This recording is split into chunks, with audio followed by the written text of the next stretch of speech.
Hello, everybody, and welcome to episode 19 of I Wish You Were Dead, a podcast about things that used to be alive. My name is Gavin. That is Mike. Mike, things are a little backwards today. I don't feel very comfortable with this. We're doing things a little backwards today because I am very, very busy, but I still wanted to put out something for you guys today. I'm just very busy with, general grad school things. So instead of like we've done previously, where we just sort of, Mike threw up a couple minute long thing and just, hey, no episode this week. We're busy. Mike kind of offered to be like, I can talk about a history thing for a little while.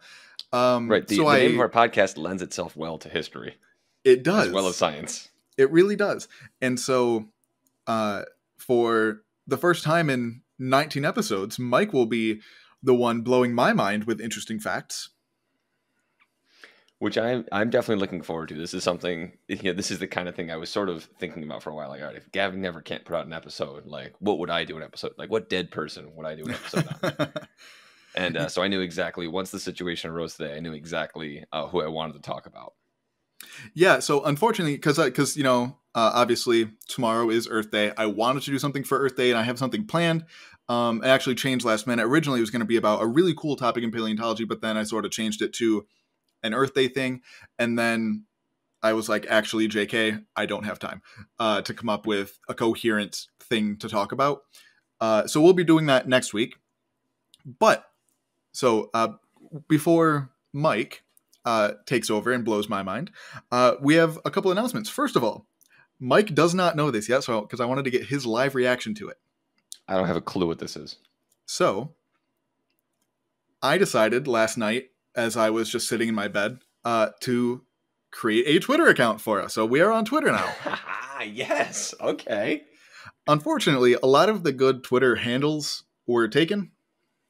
For some reason, dead_podcast was already taken. Really? Yep. Okay. So you can find us on Twitter at deadpodcast_. Okay. So yeah, feel free to follow us. And Mike, I will share the login information with you, separately, so we can both have a hand on the wheel. But I made sure to fill it with lots of paleontology, really, really cool people that I have interacted with on Twitter, just sort of in my own personal Twitter. I was gonna say, is this gonna be like, if someone follows this, like when I hit the follow button on this, what are we gonna expect to see? Mostly just retweeting cool science things. I've followed a lot of big science publications, like New York Times Science Magazine, but also direct tweets from different people around paleontology, people actually doing the science. So cool sciencey type content on there, as well as announcing when we have new episodes and that kind of thing. This is very exciting, and I am looking forward to actually being able to get just small doses of this podcast when we are not actually recording it. Yeah, absolutely. So this is probably going to be a shorter episode, just because, once again, Gavin does still have work that he needs to finish within the next 2 hours. So 2 hours for you. Oh, that's right. You're in a different time zone. I am. 4 hours for me. So, of course. So, but we still wanted to make sure we do a This Week in Science History. So if you wanted to take that away, and then I will talk about one of my favorite people in history. Absolutely. And I wish that this calendar, it acknowledged Earth Day, but the thing on Earth Day wasn't at all Earth Day related.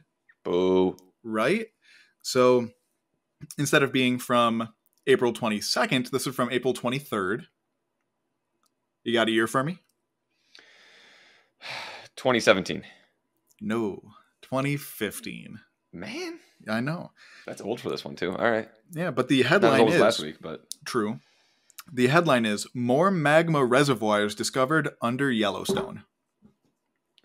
So there's more than was previously thought? Yes. Okay. So, extensive imaging of the areas beneath Yellowstone National Park revealed a massive magma chamber situated between 20 and 50 kilometers, or for Americans, 12 and 31 miles beneath the surface. Geoscientists have long known about the Yellowstone plume, which feeds magma to the surface, as well as a shallower, smaller magma chamber, However, this discovery from the University of Utah researchers meant that the volcano could produce almost 5 times more molten earth should it erupt. Geologists say that while a larger magma reservoir doesn't increase the likelihood of an eruption, it definitely increases the volcano's destructive potential. Oh boy, okay. So it is not more likely to erupt, but if if it does, it's going to be way worse than we thought it was going to be. So, oh boy. Happy Earth Day, everyone. Happy Earth Day indeed. Hopefully we get to keep living here. So I think we are good to get started on what I want to talk about today, and where I want to begin today.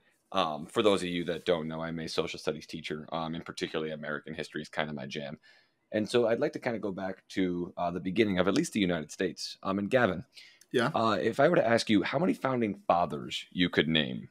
Oh, God. I will tell you right now, there's sort of like a core 7 founding fathers that are kind of generally cited as being, the ones that were kind of had their hands in, I don't want to say hands in everything, but those 7 people keep showing up throughout kind of those early years of American history. So how many founding fathers, and particularly those 7, do you think you can name?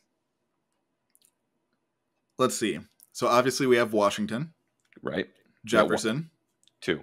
Franklin. 3. Hamilton. 4. Madison. 5. I'm tempted to say John Adams, but I kind of don't think so. That he gets credit. Okay, so I'm 6 so far, so 6 out of 7. Yep, you got 6. The last one is sort of like I don't want to call him the runt of this letter, but he's the runt of the letter. Was he a president? He was not a president. He was governor of New York, among other things. I feel like I should know this, but I don't. It is a guy named John Jay. Okay. I didn't know he was governor of New York, but I have heard the name. Because he wrote, along with Hamilton and Madison, some of the Federalist Papers, right? Exactly. I mean, he only writes like 5 of the Federalist Papers. He gets sick. He barely counts. But yeah, so those are kind of the core 7. However, there are, depending on how you want to define founding fathers, like over 100 different people that would sort of qualify as founding fathers. And so what I want to do today, those are kind of the celebrities of the group, the people who talk about that. You can also include people like, Samuel Adams and Patrick Henry in that list. But what I want to talk about today is my favorite founding father, who is not somebody that anybody has ever heard of. And when I heard about this person, I was like, why on earth is this guy? Like, why don't we have statues named after this guy? Why didn't he get a musical? Yeah, right. Why didn't he get a musical? Why is he, why wasn't he a president? Why wasn't he? I mean, he's truly my favorite. But so getting started, they're trying to introduce this gentleman, going back to the Constitution here. So the Constitutional Convention replaces the Articles of Confederation in the United States. It's written in 1787 in this big hall in Philadelphia, Independence Hall. Gavin, if you had to take a guess here, what are the most famous words from the Constitution? From the Constitution? Yes. I'd say probably just the first couple words of the preamble. And do you remember those first couple words? Do you remember what they are? We the people. We the people. And so the person who wrote those famous words, we the people in order to form a more perfect union, et cetera, was a guy named Gouverneur Morris. Now, what you're thinking right now is, okay, what state was he governor of? Gouverneur Morris was not governor of any state. His first name was just Governor. It is spelled a little bit differently, but Gouverneur Morris. I've heard it pronounced a couple of different ways, but Governor is the one that I like best. And that's going to be kind of our topic of conversation today. And fair warning for anybody that's going to be listening further, we're going to begin here with kind of some more basic stuff. But as Gouverneur Morris lives his life, we're going to get a little PG-13 on this episode. Oh, jeez. So, it is glorious. But so he was born in 1752 in at that time the New York colony, which was owned by Great Britain, well before the American Revolution. Hold on a second. Is his name spelled with an EUR at the end? It is. Okay. There's a town near where I grew up called we pronounce it Gouverneur. But yeah, you absolutely took something else here. Yeah, there are a few things named after him, and one of them, in the town of Gouverneur, which is named after him. Interesting. Sorry. Yeah, or at least I Not believe to it's named steal after your him. thunder a little bit anyway. No, absolutely not. I believe, in Portland, the town of Gouverneur, are named after him, exactly. So there's a cool. couple of small places named after him, which is very nice. But he is, so he's born in 1752 in New York, and then in 1778, so he is just a little over 20 years old, he becomes a delegate to the Continental Congress. And what this is, for those of you that don't know, during the American Revolution, this is after the Articles of Confederation have passed, but before the United States has won the American Revolution. We've declared our independence, but we're still fighting the war. He gets elected to basically the government at the time. He gets elected to Congress, right, from New York. And what happens is, while he is in this government, in the Continental Congress, he sees the conditions at Valley Forge. Now, Gavin, are you familiar with Valley Forge from the American Revolution? I sure am. Now, Valley Forge, it was, this is when George Washington's leading the army. George Washington's been getting his butt kicked up and down the whole, up and down the United States, essentially, at that time. And Valley Forge was this really tough winter that existed, where basically, people were freezing, people were losing feet because it was so cold. Yep. People were like eating raw leather. But this is also where the army of the United States really actually learned how to fight. There's this guy that comes in, Baron von Steuben, that really helps get the army into gear. And part of all of this was, at one point, Gouverneur Morris goes to see the conditions at Valley Forge, and he sees how horrific things are. And he becomes, in Congress, kind of like the army spokesperson or the military spokesperson, trying to get them the supplies and rations they need, because they just weren't getting it. People were not getting paid. The supplies was not there. It was not a good situation for the United States military at this time. And under his leadership, he was able to, in Congress, get more funds. And in addition to that, more than once during George Washington's tenure as commander-in-chief, he faced people who thought that he should be replaced. And again, if you think about this at the time, George Washington's army has been kind of getting their butt kicked for a couple of years at the beginning of the American Revolution. And so it might be fair to question Washington's leadership at that time. And there ended up being a vote that took place as to whether or not to keep George Washington as commander-in-chief. This was part of something called the Conway Cabal, where there were some letters that were released questioning George Washington's leadership and his authority. The person who wrote those letters wound up resigning. But Gouverneur Morris cast the deciding vote to keep George Washington in place as commander-in-chief, and allowed him to essentially finish his tenure as commander-in-chief of the Continental Army during the American Revolution. Okay. Yeah, so he plays that kind of role. He wasn't a soldier, but he plays that kind of pivotal role, and this is where he becomes a key ally of George Washington, which will show up again a little bit later on. Now, eventually, in part because of all of this, the Americans win the American Revolution, and we are allowed to continue as a country. Right. However, once we're allowed to continue as a country, Gavin, I don't know if you remember from your U.S. history class, do you remember like what a real big problem, not the big problem, but just like with the government itself of the United States, like what was not working at that time in the very beginning? Well, a lot of things. There was a lot of things. We're going to get there. We're going to get there. If I had to pick one, I would just say like that the states were still so independent from one another. Yeah, and do you remember like what the document was that kind of allowed that to happen, where it was kind of like 13 independent nations? Oh, geez. No. Am I reaching too far on you? You're Does reaching the Articles of Confederation ring a bell? Okay, yes. That was what I thought, but I'm like, I didn't say it. I was nervous. No, absolutely not. You were thinking along the right thing, and you actually had kind of the right idea, where the states were too independent. And so eventually in 1787, as I mentioned before, we wind up with this constitutional convention where originally the goal was just to modify the Articles of Confederation. However, everyone there, or most people there, end up deciding that we're just going to throw out the Articles and replace them with the Constitution. And Gouverneur Morris is a delegate there. He's actually a delegate from Pennsylvania, which is not his home state. And while he is there, getting to one of the other things that we were talking about, and this is part of the reason why he's my favorite founding father, is because when the topic of slavery comes up, you've got your southern plantation owners, most of whom at this time take the view, sort of the Jeffersonian view, that slavery is a necessary evil, which, as horrific as it is, has a bit of, leeway compared to some people that we'll see later on in American history. that's beyond the scope of this episode, but they take the view that slavery is a necessary evil and it's a good thing for the South. And then you've got people from the North, like people like Alexander Hamilton. And if you've watched the movie Hamilton, he gets way too much credit in that musical. Yes, he does. Yeah, he sort of waffled on slavery throughout his life. If he lived longer, again, if you've watched, not to spoil it, but I think Hamilton's been dead long enough. Yeah, he dies rather young. It wouldn't surprise me if he lived longer to see him become, much more anti-slavery. But as it was, Hamilton was, at best somebody that was uncomfortable with slavery, but, wanted to allow it to continue to preserve the Union, preserve the nation. And that was, those views were reasonably common during this period of time. George Washington owned slaves, is silent about the topic during his presidency, publicly as he grows more uncomfortable. But you kind of have all these people, even people that are like anti-slavery, aren't really coming out and saving it.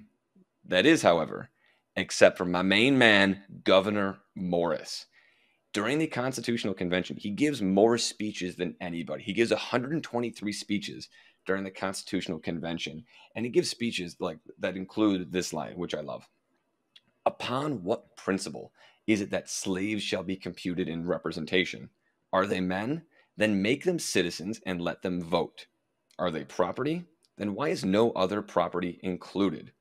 The houses in this city of Philadelphia are worth more than all the wretched slaves in the rice swamps in South Carolina. He pulls no punches in these quotes here. He says, slavery is wrong. We all know slavery is wrong, and you're all wrong for allowing it to exist in this new country that's supposed to be based in liberty and in freedom. And that's sort of where I kind of first fell in love with Gouverneur Morris, is having a founding father that wrote that preamble, and also is like, he's not kidding around. Slavery is wrong. We all know slavery is wrong. And I love that line, our slaves, if our slaves men, then make them citizens. And if they're property, well, why are we not talking about any other property in the Constitution? Right. And I'm assuming that he's sort of referencing the 3/5 compromise is what they ended up coming up with there, right? Yeah, absolutely. The 3/5 compromise, which for those of you that don't know, slaves were counted as 3/5 of a human being at the beginning of the country when it comes to representation. So when we're figuring out how many seats different states get in the House of Representatives, white people count as one whole person, and it would take 5 people of color in order to get what the equivalent of 3 white people. And he's basically saying that that's ridiculous. There's no reason to do this. There's no reason to allow this to continue when we fought for freedom in this brand new country. And so that's sort of where I first fell in love with him. See, I had always known that like the Pennsylvania delegation in general was sort of like the most, anti-slavery. But I had always sort of assumed that, and I don't know whether Gouverneur Morris was like a Quaker at all, but I had always known the Quakers to be like, especially, Benjamin Franklin, to be like vehemently anti-slavery, like from the beginning. So Benjamin Franklin actually wasn't, he was not, he kind of falls into, I'd say the Hamiltonian view if Hamilton was allowed to live a little bit longer, because he does kind of the same thing. He's kind of pro-slavery. He starts to moderate his position. And by the end of his life, Ben Franklin doesn't live very long after this. Right, yeah. But he becomes, more anti-slavery right at the very end. I actually don't know specifically about Gouverneur Morris's religion or anything else, but it's definitely a more northern thing. Again, Morris is from New York and was living in Philadelphia at this time. And so then eventually the Constitution happens. Basically the first presidential election in American history was convincing George Washington to take the job. Yeah. And eventually, reluctantly, Washington says yes. And you'll remember that during the American Revolution, again, Morris was kind of one of Washington's biggest allies back in Congress. And so in return for that, what Washington does is eventually he makes Gouverneur Morris minister to France, the equivalent today of like ambassador to France. Okay. And he does this in 1792, and he serves for 2 years after that. Now, here's the thing, and Gavin, I might be stretching you here a little bit. Do you remember what was going on in France in the 1790s? It wasn't the French Revolution proper. it was kind of the French Revolution property. We're talking about, like a reign of terror. Mm-hmm. Basically, there's a bunch of crazy things that are going on. Okay, I thought that might have been later 1790s, but I mean, well, you're the history person, so yeah, well, yeah, 1790s. It's again, okay. the borders are a little bit fuzzy. If you watch the musical sure. Hamilton, if you watch the musical Hamilton, I believe it's Cabinet Battle number 2 is where they're arguing about this, and it's during roughly this same time. Got you. Okay. So, and so what ends up happening is Gouverneur Morris is Minister to France, and normally like that's kind of a cushy job, but again, there is the French Revolution is going on. And so I just pulled up the dates here from 1789 to 1799. So right in the time period we're talking about here. And at one point there's a whole bunch of people that are basically cornering Gouverneur Morris and a number of other people outside of the building. And again, they are angry people. And Gouverneur Morris was somebody that really kind of believed in aristocracy, that he was sort of better than these masses of people. Okay. But what he ends up doing, and there are all these people here, and it's kind of a dangerous situation that we have here with all these people that are cornering around him. People are getting their heads chopped off. It is kind of wild here in France. What he does is he takes off his leg, because Gouverneur Morris had a wooden leg at this time. He waves it in the air and he yells "Viva la Revolution!" and he tells everybody that he was an American and he lost his leg fighting for the freedom that the Americans had fought for. And everybody at that point that's around him starts cheering, and they they're all happy for him, and he's able to kind of get away scot-free. Now that was a lie. That was a lie, because Gouverneur Morris did not lose his leg fighting in the American Revolution. I am going to tell you the supposed story of how Gouverneur Morris lost his leg. This is unfortunately not true, but it will illustrate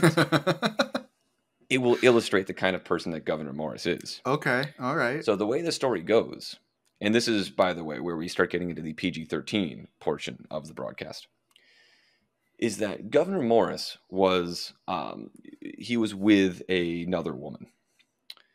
And in the process of being with this other woman, her husband comes home and happens to see the two of them together.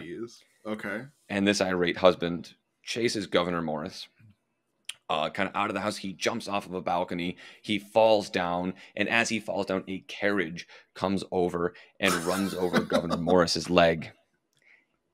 And he unfortunately has to have his leg amputated there.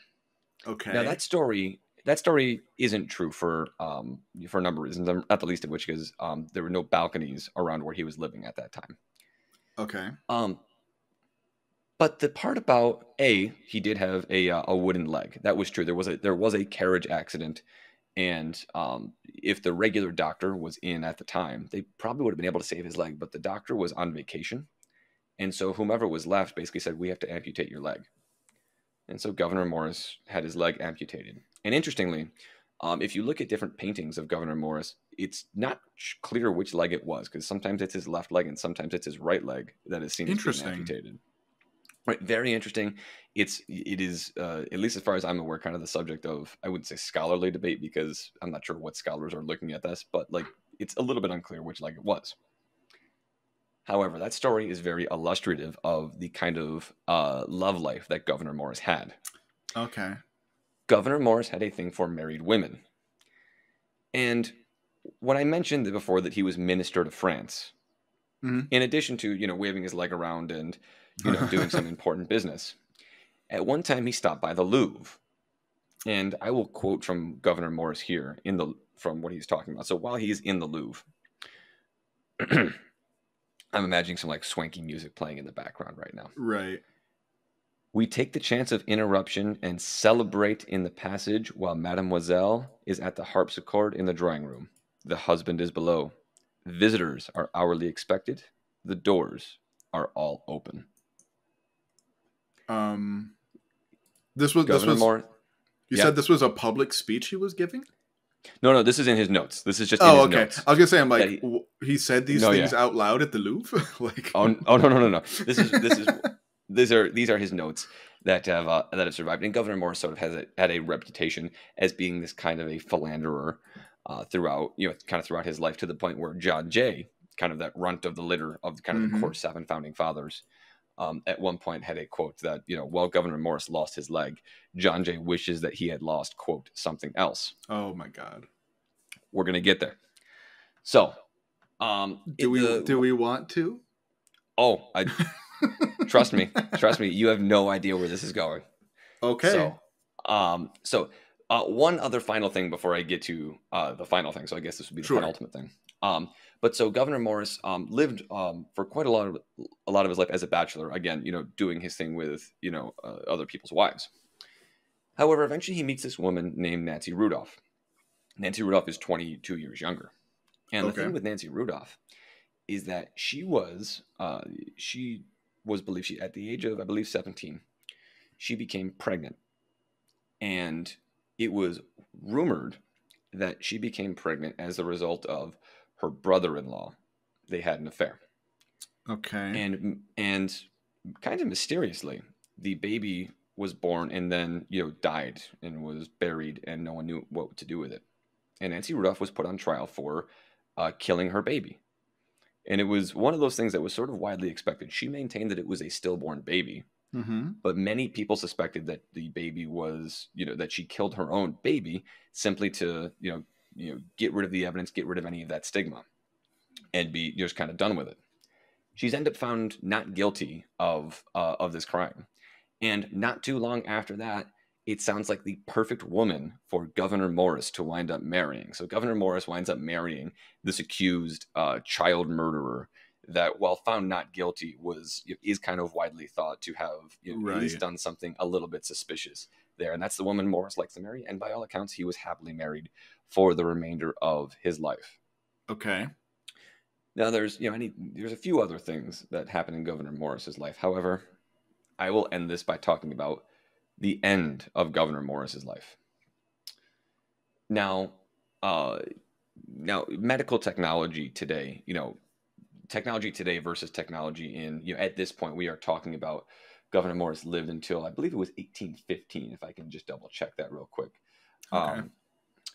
But he lives, until the 1810s. So technology today, medical technology versus in the 1850s, like, we're talking about 200 years of difference. It's kind of right. It's not comparable. 1816 is when he died. Okay. November 6th, 1816, the day before my birthday. How about that? Oh, happy birthday. Yet another reason. Yet another reason why I love Gouverneur Morris.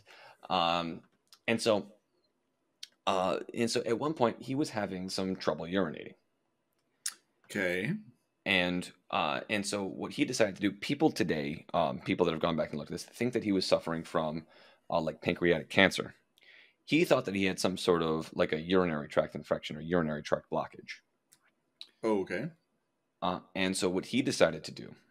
Oh, no. And yeah, do you see where I'm going here? Oh, you remember when I said we were going to get back to it?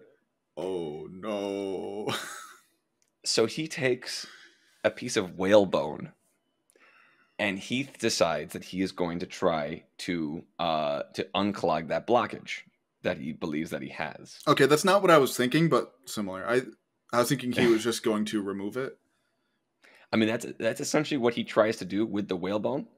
Okay. As he tries to take care of that. However, in the process of doing surgery on himself in that particular area of the body, he causes some massive, massive bleeding, and unfortunately, Morris winds up succumbing to those injuries on November 6th.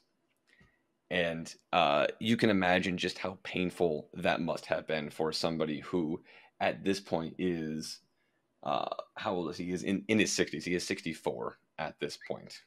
And that concludes the life of my favorite founding father, and a founding father that I think deserves more credit for both being an outspoken abolitionist, outspokenly anti-slavery, and also someone that's just really fun to learn about. So this person reminds me very much of actually a person in paleontology. Oh, goodness, really? Yes. So I don't know all that much about him, only what I have heard in another podcast that I listen to quite frequently. Okay. Which podcast is this? It is called the Common Descent podcast. Okay. But yeah, it's a paleontologist and I believe Romanian noble, somewhere in that area of Europe, noble, named Franz Napcha. Ooh, Franz Napcha. That's a fun name. Yes. So seems very, very similar. With the caveat that he was, by many accounts, gay. Obviously, in a time when that was very much not okay. But they were like, well, he's just a quirky noble, so whatever. I'm wondering what people would have preferred at that time, for someone to be gay or someone to be sleeping with their wife. It's a tough call. Yeah, trying to project that onto people in the past. I can only imagine what they would have chosen. I mean, I know what I would choose, but I know, I'm damn sure. No, in case that was unclear, I know damn well what I would choose.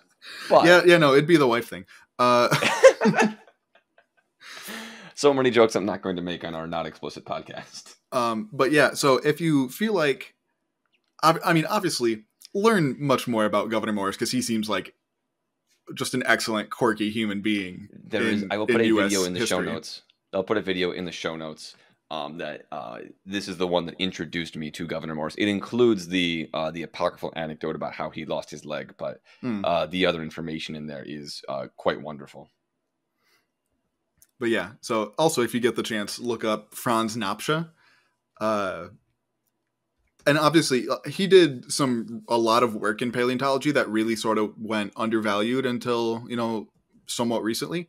But, and I think a big part of it was because he was not outwardly, but most people, obviously with anybody, and I'm sure this probably applies to Gouverneur Morris too, but anybody who is sort of as wacky and eccentric as that has many rumors about them, such as the leg thing. Absolutely. And at some point, especially with people from this long ago, it's difficult to establish what is rumor and what is not. Exactly. But yeah, by all accounts, Franz Napcha was also quite promiscuous, but with men. But people, once again, were like, well, he's a rich, noble guy. Okay, I guess if that's how he wants to spend his time, there's not much I can do about it. So I will make sure I link to him down in the show notes as well. So that is about all I have for this episode on Gouverneur Morris. We'll make sure to put that Twitter account in the show notes, as well as links to a number of other things that we talked about. Gavin, this is opposite day, so do you want to take us out? I don't know. How do we normally end? Normally we just kind of end, don't we? Yeah, but normally I just kind of say, I kind of assume that you're done, and I say, Gavin, you done? And you say, yeah, and I'm like, all right, well, thank you, everybody. See you next week. All right, well, Mike, you done? That's all I got. All right, well, thank you for enthralling us with that excellent story about a different kind of history than we normally talk about on this podcast, but still dead, but a different kind of dead. Exactly. Much fresher. A fresh kind of dead. Anyway, thank you all for listening. We will be back to your regularly scheduled programming next week with a slightly belated, but still somewhat topical, Earth Day-esque episode. So, thank you for listening. I am Gavin. That has been Mike. See you next week.